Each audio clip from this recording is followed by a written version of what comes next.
프랑스 철학자 로제 폴 드루아는 그의 책 내게 남은 삶이 1시간뿐이라면 이라는 책 중에서 다음과 같이 썼습니다. 내 삶에 남아있는 시간이 단 1시간밖에 없다면, 오직 딱 1시간만이 나에게 남겨진 시간의 전부라면 나는 무엇을 해야 할까요? 어떤 일을 할까요? 무엇을 생각하고 느끼고 원해야 할까요? 어떤 흔적을 남겨야 할까요? 동일한 질문을 성도님들께 드리고 싶습니다. 성도님에게 남은 시간이 단 1시간 남았다는 것이죠. 무엇을 하시겠습니까? 인생의 끝, 죽음을 생각한다는 것은 아이러니하게도 우리에게 맡겨진 이 하루, 삶을 더 풍요롭게 합니다. 성도님의 임종을 지키며 함께 예배한 적이 있었는데요, 함께 예배하면서 저는 너무나도 많은 것들을 깨닫고 느꼈습니다. 나에게 주어진 하루하루의 삶이, 지금의 이 생명이 참 소중한 것이구나, 경이롭고 소중하고 이 삶을 참 잘 살아야 되겠다라는 마음과 다짐을 하게 되었습니다. 나의 마지막, 인생의 끝, 죽음을 생각한다는 것은 여러모로 유익한 점이 참 많습니다. 오늘 이 금요기도회를 통해 인생의 마지막을 한번 생각해보고 우리에게 주신 하루하루의 삶이 얼마나 소중한 것인지 경험하는 이 밤이 되기를 간절히 바랍니다. 전도자는 9장을 시작하면서 심각한 결론에 이릅니다. 1절인데요, 한번 들어보십시오. 이 모든 것을 내가 마음에 두고 이 모든 것을 살펴본즉 의인들이나 지혜자들이나 그들의 행위나 모두 다 하나님의 손 안에 있으니, 하나님의 손 안에 있답니다. 모든 것이 말이죠. 어떤 분이 저에게 이렇게 말씀하실 겁니다. 목사님, 하나님 손 안에 있으면, 모든 것이 다 하나님 손 안에 있으면 다행스러운 일 아닙니까? 왜냐하면 하나님의 인도와 도움을 받을 것이기 때문이죠. 그런데 전도자는 믿음이 좋으신 우리 성도님과 같지 않습니다. 그는 평안을 누리지 못합니다. 그는 왜 평안하지 못한 것일까요? 1절 그 마지막 부분이 쉬운 성경 버전인데 이렇게 기록합니다. 그러나 아무도 자기를 기다리는 것이 사랑인지 미움인지 알지 못한다.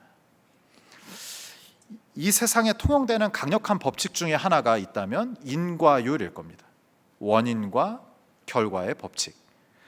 콩 심은 데 콩 나고 팥 심은 데 팥 난다. 그러나 현실에서는 콩 심은 데 콩이 나지 않기도 하고 팥 심은 데 다른 것이 나기도 합니다. 예배를 사모하여 새벽기도에 오다가 교통사고가 나기도 하고, 교회집밖에 모르는 어떤 성도님이 불치의 병을 만나기도 합니다. 그로 인해 단명하기도 합니다. 온갖 나쁜 일을 저질러도 오히려 그것이 기회가 돼서 일이 잘 풀려가는 일들도 있습니다. 이런 벌어지는 일들을 보다 보면 우리는 회의에 빠지게 됩니다. 지금의 나의 안정감과 기쁨과 만족이 예전의 나의 선행의 결과인 것도 담보할 수가 없는 것이죠. 지금 열심히 행복하게 또 나에게 주신 삶을 최선을 다해서 선행을 베풀면서 살아도 미래를 장담할 수가 없는 일입니다. 이런 무엇인가 확실하지 않는 상황에 우리에게 주어진 진리 하나가 있다면 전도자가 발견한 이 진리 말이죠. 모두 다 하나님의 손 안에 있으니, 이것밖에 없는 것입니다. 이 진리를 알고 살아간다면 평안 속에 살아갈 수 있습니다. 왜요? 맡길 수 있으니까요. 이 진리를 기억하고 살아가는 우리 모두가 되기를 바랍니다. 전도서 9장에서 전도자를 절망케 하는 근원적인 주제가 있다면 제가 서두에 말씀드린 죽음입니다. 선하게 살려고 애를 썼던 사람이나 악행만 일삼은 사람 모두가 다 죽는다는 것이죠. 모두 원하는 때에 원하는 방식으로 죽을 수도 없는 일입니다. 전도자는 격분하고 있습니다. 3절입니다. 모든 사람의 결국은 일반이라. 이것은 해 아래에서 행해지는 모든 일 중에 악한 것이니, 전도자는 죽음을 해 아래에서 벌어지는 가장 악한 일이라고 표현하고 있습니다. 선한 사람과 악한 사람 모두가 동일한 결론이라는 것은 불공평하게 느껴지기도 합니다. 그러나 전도자는 그 죽음의 원인을 잘 알고 있고 이것을 기록합니다. 3절 뒷부분인데요, 같이 한번 읽을까요? 같이 읽겠습니다. 곧 인생의 마음에는 악이 가득하여 그들의 평생에 미친 마음을 품고 있다가 후에는 죽은 자들에게로 돌아가는 것이라. 전도자는 죽음의 원인을 뭐라고 얘기하냐면, 마음의 악이 가득하기 때문에 모두가 다 죽는다, 이렇게 얘기합니다. 마음의 악이 가득한 거죠. 자기의 욕심, 욕구, 죄, 하나님으로부터 멀어진 그 모든 것들이 마음에 가득 찬 상태, 그것을 전도자는 뭐라고 얘기합니까? 미친 마음이라고 부릅니다. 전도자는 이 미친 마음을 이미 전도서 1장 17절에서 지혜와 대조에서 소개한 적이 있습니다. 1장 17절 잠깐 띄워주시겠습니까? 무엇이 미친 마음입니까? 지혜가 없는 것입니다. 무엇이 지혜입니까? 하나님을 아는 지식이 지혜입니다. 즉 미친 마음은 하나님을 알지 못하는 것입니다. 무엇이 미친 마음입니까? 아까 뭐라 그랬어요? 마음에 악이 가득한 거라 그랬잖아요. 악은 무엇입니까? 하나님이 없는 상태인 거예요. 그럼 미친 마음이라는 것은 하나님이 없이 살아가는 인생을 이야기하는 겁니다. 그러니까 하나님이 없는 인생, 이미 죽은 인생인 거죠. 하나님 없이 살다가 욕심에 끌려 살다가 결론은 죽음으로 갈 수밖에 없다. 이것이 자기 중심성으로부터 헤어나올 수 없는 죄인인 우리 모두의 결과인 것입니다. 죽음이란 절망과 동시에 소망을 가리킵니다. 제게 가장 기억에 남는 임종은 저희 외할아버지의 임종이었습니다. 할아버지께서 위독하다는 소식을 들었어요. 병원으로 막 달려갔죠. 의식이 없으셨습니다. 기계의 의지에서 이제 생명을 연장하고 있는 상황이었습니다.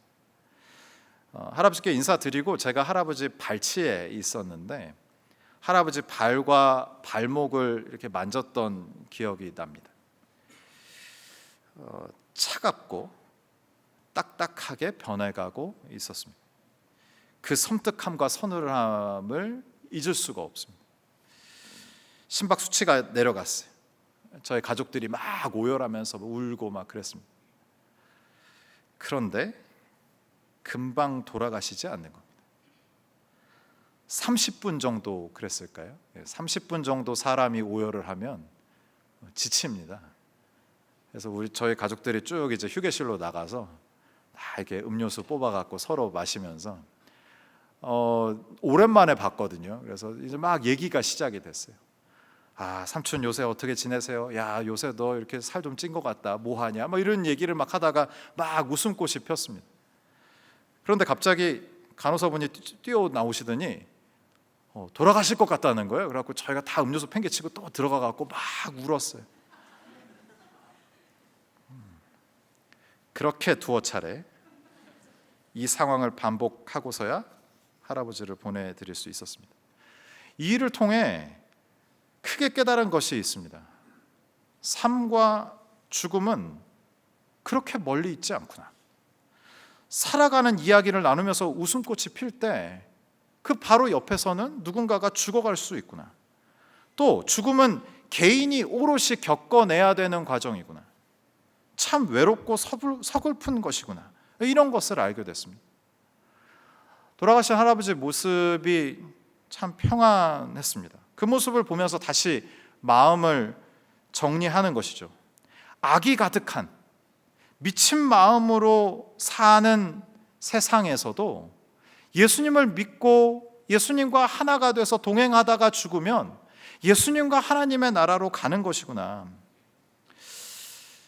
이 복을 살아생전에 누리는 우리 모두가 되길 바랍니다. 더 많이 더 풍성히 누리시는 성도님들의 삶이 되시기를 주님의 이름으로 축원합니다. 이처럼 우리는 인생의 마지막 죽음을 통해 많은 통찰을 얻을 수 있습니다. 본문 흐름을 따라서 두 가지로 정리하면 좋겠는데요. 첫째, 생명은 소망이다. 둘째는요, 생명은 기쁨이다. 죽음을 통해 얻은 첫 번째 통찰은 생명은 소망이다 라는 사실입니다. 살아있다는 것 자체가 소망입니다. 전도자는 속담을 인용합니다. 4절인데요. 4절 같이 한번 읽죠. 모든 산자들 중에 들어있는 자에게는 누구나 소망이 있음은 산 개가 죽은 사자보다 낫기 때문이니라. 사자는 용맹하고 위험이 있습니다. 그러나 죽은 사자는 아무런 의미가 없습니다. 그런데 왜 하필 비교 대상이 개일까요? 3절 세번역으로 한번 보겠습니다. 인간이 같은 운명에 처해 있다는 것은 공평하지 못한 일이다. 그래서 사람들은 구태여 선하게 살려고 애쓰지 않고 한 평생을 미친 개처럼 살다가 결국 저 세상으로 가고 만다. 앞서 살폈던 미친 마음을 세번역에서는 미친 개로 번역했습니다. 다시 설명하면 하나님을 모르고 하나님 없이 악으로 가득 찬 인생이라도 살아있기만 하면 소망이다 라는 이야기입니다. 왜 그럴까요? 살아있는 그에게 회개할 기회가 있기 때문입니다. 베드로와 유다를 생각해 보겠습니다. 두 제자의 죄는 무엇입니까?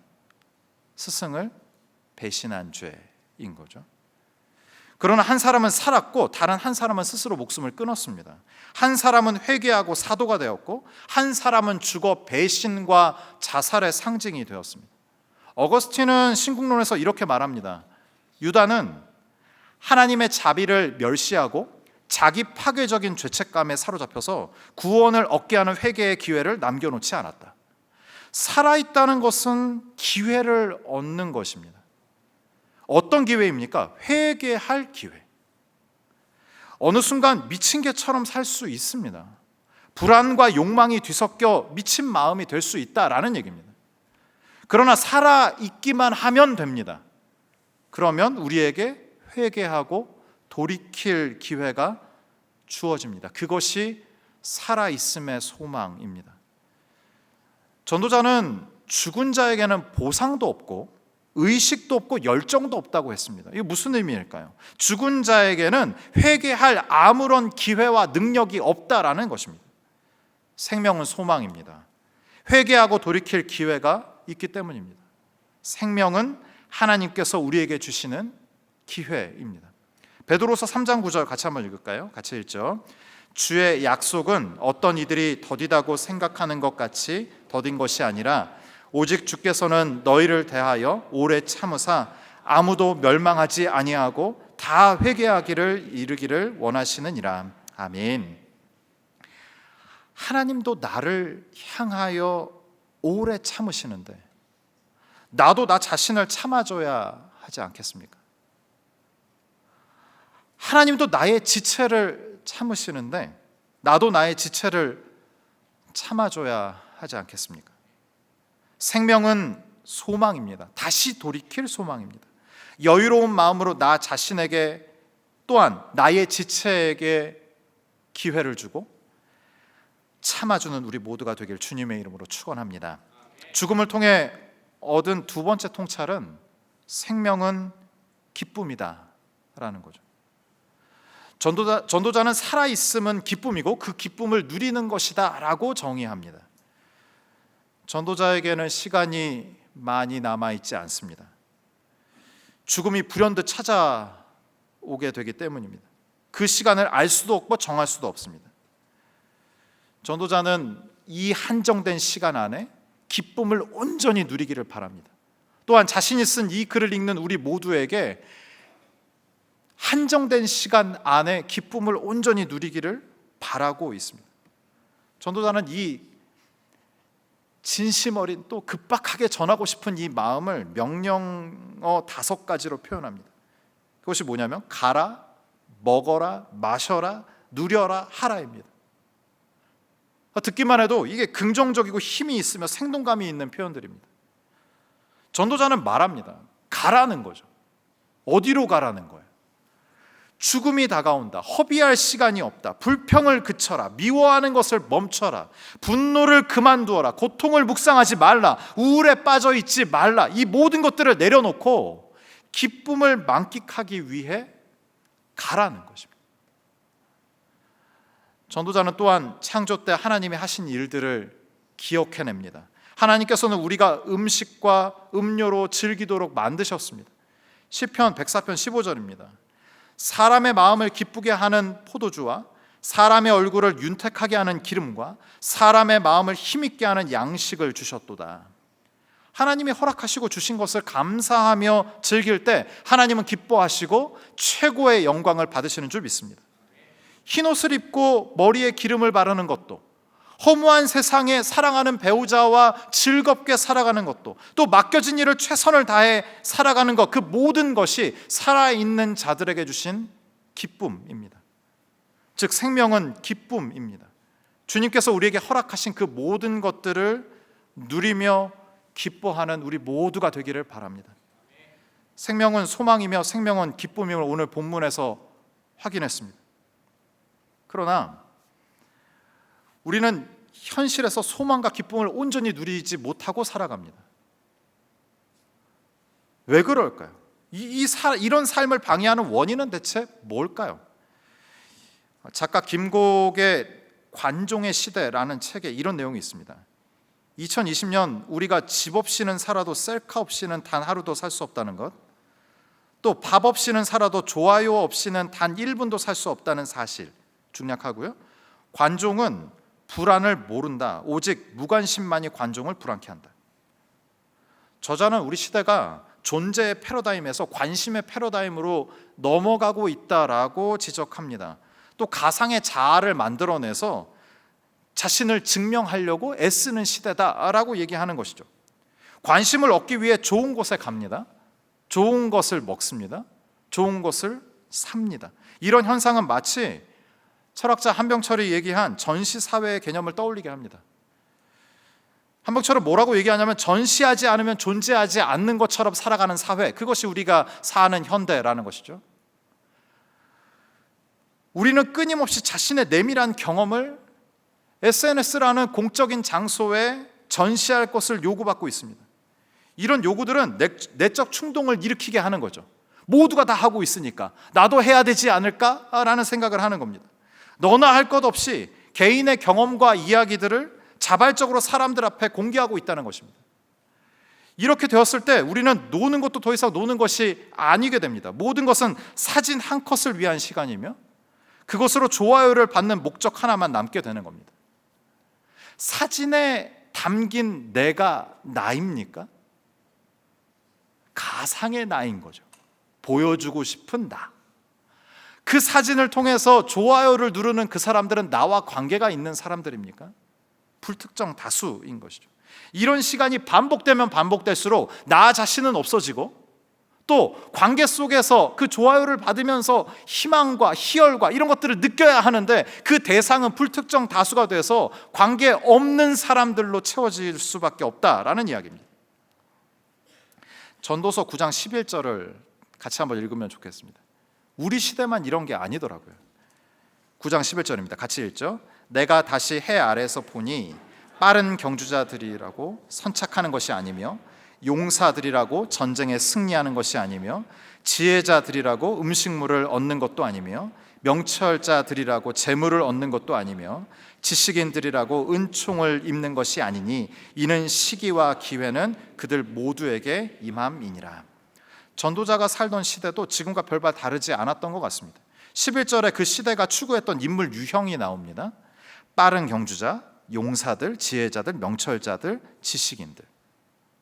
전도자는 그들의 삶을 관찰합니다. 그러나 그들은 행복하지 않습니다. 왜 그렇습니까? 시기와 기회가 그들에게 임했기 때문입니다. 새 번역으로 보니까 시기와 기회는 불행한 때와 재난으로 번역합니다. 즉 그들이 예상하지 못한 결과를 당황하며 맞이했다는 것입니다. 인물 유형 중 빠른 경주자를 생각해 보겠습니다. 시성비라는 말이 있습니다. 시간과 가성비의 이제 합성어인 거죠. 효율적인 시간 활용을 최고의 가치로 두는 현대의 모습을 표현한 단어입니다.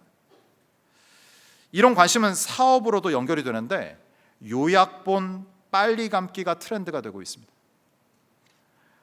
식당과 병원을 예약해주는 어플도 사용량이 증가하고 있다라고 합니다. 빠르게 더 많은 것을 하라는 메시지가 가득한 거죠. 얼마 전에 여행 프로그램에서 1박에 3개국 여행하기 콘텐츠를 반영한 적이 있습니다. 그 여행이 끝나면 대체 무엇이 남을까? 라는 질문을 하게 됐습니다. 사람들은 빠른 속도로 어딘가로 떠나고 책이 아닌 요약본을 읽고 영화가 아닌 요약 클립을 봅니다. 한정된 시간 안에 많은 것을 경험했지만 그 시간은 아무런 의미가 없는 거죠. 많은 것을 경험해서 많은 것을 나의 안에 가지고 있다라고 생각하지만 생각하거나 성찰하거나 돌이켜본 시간이 없기 때문에 나의 성장과 성숙에는 아무런 도움이 되지 않는 시간이었다라는 겁니다. 이런 공허함, 한병철은 그의 책 시간의 향기에서 반시간성이라는 개념을 제시합니다. 반시간성이라는 것은 방향 없이 날아가 버리는 시간에서 오는 감정을 얘기합니다. 이런 감정은 단순히 빠르기 때문에 벌어지는 일이 아니라 생각하고 성찰하지 않기 때문이라고 얘기합니다. 빠른 것이 잘못된 것이 아닌 거예요. 그 시간을 통해서 내가 나 자신을 성찰하고 돌아볼 기회를 놓친 것이 문제라는 것이죠. 빨리빨리, 시성비, 빠른 경주자, 이렇게 얘기하는 세상 속에서 전도자가 얘기하는 삶의 소망과 기쁨을 온전히 누릴 수 있을까요? 어떻게 하면 이런 빨리빨리의 세상에서 기쁨과 소망을 누릴 수 있겠습니까? 그 답이 전도서에 있습니다. 전도서 9장 13절부터 18절에서는 짤막한 이야기를 소개합니다. 한 성읍이 침략당하려고 하는 상황에 가난한 지혜자가 지혜를 냈습니다. 그 지혜로 성이 안전하게 보호됐습니다. 그런데 가난한 지혜자의 지혜를 많은 사람들이 외면하기 시작했다라는 거죠. 주목하지 않았습니다. 전도자는 무슨 말을 하고 싶은 걸까요? 지혜는 자연스럽게 찾을 수 있는 것이 아니라는 것입니다. 애써 지혜 앞에 머무르지 않으면 그 지혜를 만날 수 없다는 것입니다. 지혜이신 예수 그리스도 앞에, 그분의 말씀 앞에 머무르는 시간이 필요하다고 이야기하는 것입니다. 어떻게 보면 버려지고 아무것도 하지 않는 시간처럼 보일 수 있지만 그 시간은 향기로운 시간이고 아름다운 시간이다라는 사실입니다. 희극인 김지선 씨는 죽음 체험 경험을 한 방송에서 나누면서 오열한 적이 있습니다. 호스피스 병동을 다루는 방송 촬영 중이었는데 호스피스 간호사분이 김지선 씨한테 종이를 하나 주고 이렇게 적어보라고 한 거예요. 신체 부위 중 가장 소중한 것을 적어보라고 했습니다. 그러니까 봐야 하니까 눈이 있어야 되고, 냄새 맡아야 되니까 코가 있어요, 먹어야 되니까 입이 있어야 되고, 이렇게 쭉 적었답니다. 다음은 소중한 보물을 적어보라고 했습니다. 가족 이름을 쭉 적었다는 거죠. 그리고 인생에서 놓치기 싫은 것에 대해서 적어보라고 했습니다. 방송, 일, 돈, 이런 것들을 적었다고 합니다. 그러다 갑자기 호스피스 간호사분이 말하는 거죠. 좋지 않은 병이 걸렸다고 가정하고 지금까지 적었던 것 중에 5개를 지우세요. 덜 중요하게 생각되는 것들을 이제 하나하나씩 지웠답니다. 간호사분이 멈추지 않는 거죠. 당신의 상태가 더 안 좋아졌어요. 2개를 더 지워야 됩니다. 김지선 씨는 다리를 잘라도 된다 그러고 다리도 지우고, 또 돈도 일도 목록에서 다 사라졌습니다. 그러던 그녀가 아이들은 도저히 못 지우겠더라고요. 애들 이름을 지우는데 지워지지가 않았다라고 하면서 정말 못 지우겠다 하면서 감정을 추스르지 못하고 오열을 한 적이 있습니다. 그 모습을 본 출연자들도 함께 눈물을 흘렸습니다. 김지선 씨는 내가 일을 왜 하고 있는지, 내가 왜 이렇게 아등바등 사는지 모르겠고 또 우리 가족을 더 사랑해야겠다는 생각이 들었다고 이야기했습니다. 간호사가 말하길 이 과정을 죽음을 앞둔 환우분들이 매일매일 하고 있는 겁니다 라고 얘기한 거죠. 죽음과 같이 우리의 인생의 끝을 생각하며 머무르며 다시 나의 삶을 돌이켜보는 것은 참 좋은 일입니다. 미친 마음으로 미친 개와 같이 살고 있는 나를 발견하는 것은 참 좋은 일입니다. 나의 부족함을 돌아보고 여전히 남은 나의 죄성을 보면서 나 자신이 혐오스러운 그 시간을 보내는 것도 참 좋은 일입니다. 이런 머무름의 시간, 생각하고 성찰하고 돌아보는 이 시간이 그래서 소중합니다. 그래야 삶에 주신 소망과 기쁨을 온전히 누릴 수 있기 때문입니다. 주님의 이름으로 간절히 부탁합니다. 질주하지 마십시오. 미친 개와 같이 목적 없는 삶을 멈추십시오. SNS를 끊으십시오. 다른 사람들과 나누는 더러운 말들을 멈추십시오. 말씀 앞에 머무십시오. 생각하십시오. 돌아보십시오. 그래서 하나님이 주시는 소망과 기쁨을 온전히 누리시는 복된 성도님들의 삶이 되시기를 주님의 이름으로 축원합니다.